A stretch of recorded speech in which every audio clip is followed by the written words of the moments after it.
upande wa mpira. Huwezi ukalinganisha Simba ile ambayo ilikuwa kabla hajaitisha dirisha dogo ilikuwa haina nguvu kama hii Simba ambayo baada ya kuingia kina Eura, wakina Libasege, wakina Loemba. Kwa kweli Simba iko vizuri sana kwa kipindi hiki baada ya dirisha dogo. Sawa. Mnawazidi wapi Yanga? Wakati Yanga wamewafunga zaidi ya mara 5 mfululizo. Unajua Yanga ambayo ilikuwa kipindi cha nyuma na hii Yanga ya sasa hivi ni tofauti. Yanga ile ambayo ilikuwa na kina Aziz Ki, ilikuwa na wachezaji kama kina Chama wakati yuko kule, ni tofauti na hii Yanga sasa hivi ya kina Depo. Kwa hiyo Yanga baada ya kufanya usajili, baada ya kuwatoa wachezaji, Simba imekuwa na nguvu baada ya kuja kujua kwamba Yanga imefanya usajili wa hovyo. Ndio ikaje katika dirisha dogo, ndio ikarekebisha mambo yake kwa mazuri. Yanga wanalalamika kwa nini imeamua kuwapeleka Isamuyo na mjakubali kucheza viwanja vingine tofauti na kule Isamuyo? Shida kitu ambacho nimeona kwamba kimetendeka ni kama Yanga walichotufanyia. Yanga kupeleka mechi Zanzibar ilituumiza sana, kwa sababu uwanja wa Zanzibar ulikuwa takriban unaingiza washabiki 15,000. Ukiangalia na gharama za kutoka bara mpaka Zanzibar ulikuwa na gharama kubwa. Sasa na sisi ni ifui tu tumefanya, tumeamua kuwapeleka kwenye watu 10,000 tu. Ndio wanasema kama dabi inapoteza mvuto, kwa nini mwapeleke uwanja mdogo vile? Haijapoteza mvuto.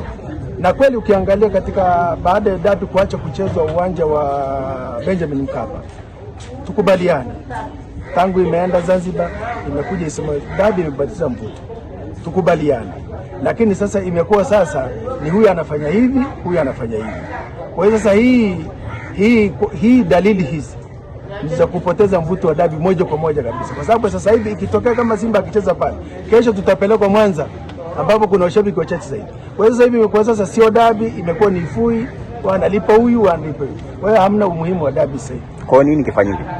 Lazima Simba na Yanga wakae chini, wajue hizi Simba na Yanga ni timu zenye washabiki wengi, na kuchezea Isamuyo, kuchezea Zanzibar unawanyima washabiki 60,000 ambao wanataka waingie kwenye uwanja ule wa Benjamin Mkapa. Kwa hiyo unaamua kwenda kuweka watu 10,000 ambao umeonyima riziki watu 50,000 walitaka kuingia uwanja, na unaikosesha serikali mapato pamoja na mambo mengine.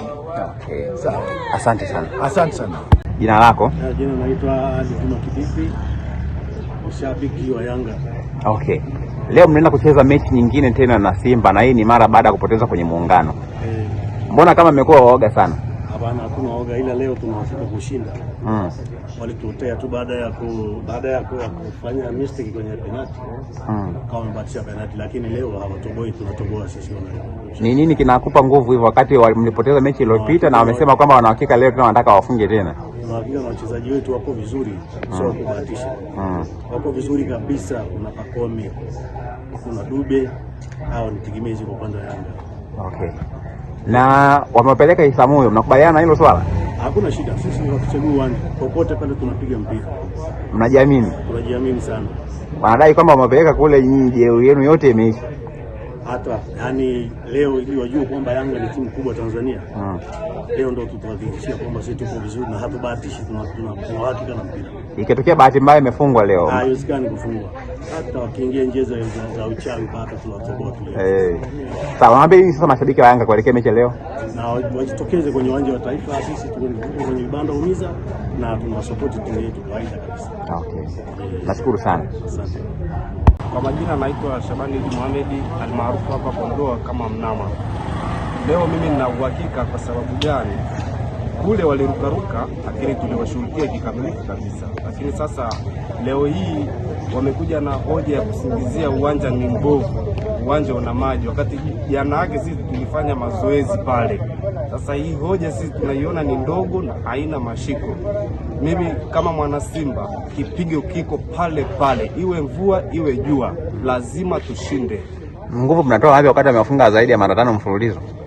Ni kweli kule nyuma timu yetu ilikuwa haiko vizuri, lakini kwa sasa timu yetu tumesajili vizuri, vijana wadogo miaka 18 kabisa. Kiangalia kwenye timu zote zile bado hata hiyo miaka 20 hawajafikisha. Unaambia nini wana Simba? Wana Simba wajitokeze kwa wingi na tujaze uwanja, kwa sababu moja ya mafanikio ni kuwa na mashabiki wengi. Tujaza uwanja tutashinda kwa nguvu moja. Hivi ikitokea leo mmepoteza, sura zenu mtazificha wapi? Sasa siamini katika kupoteza, lakini kwa sababu nina imani na kushinda. Nashukuru sana. Nashukuru sana. Takia kazi njema pia. Naitwa Maulidi Ali Mwiru, ni mkazi wa Kondoa mjini. Jina maarufu naitwa Dr. Mwiru. Leo mnaenda kucheza na Simba. Unaona mnatoboa kwa sababu wamewafunga na wanaongea sana huko mtaani. Unasema hawa ni wa kwetu na tumewanyang'anya kombe wao. Hizi ni kelele tu. Mimi siku ya leo natangazia ubingwa moja kwa moja. Mechi zinazofuata ni mazoezi tu. Ikitokea mmepoteza, mtaficha wapi sura zenu? Haiwezekani kupoteza. Leo tuko kikazi zaidi. Panga kikosi chako ambacho unaamini kwamba leo kinaenda kuchukua pointi 3 mbele ya Simba.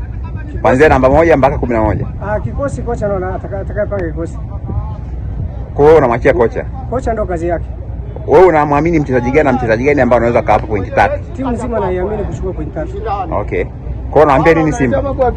Simba wajiandae tu kutoka na kilio.